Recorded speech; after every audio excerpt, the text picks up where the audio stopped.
تاسو ته یو نوی ژوند ملو شو، یو قسم لا د غازی هغه سرټیفیکیټ درته ملو شو، نو څه ګڼئ څنګه چې صهیب بی لاړ، مفتی صاحب لاړ، تاو حسن بی الله پاک نوی ژوند ورکو،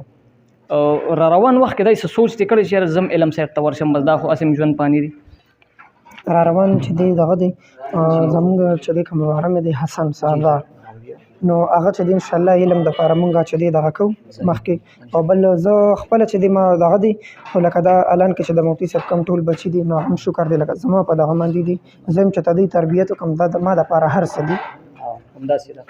بالکل د یتیم تربیت کولو والا پیغمبر مبارک علیه السلام فرمایي چې ما سره په جنت کې داسې وي لکه د دوه ګوتې چې څنګه جوختې دي.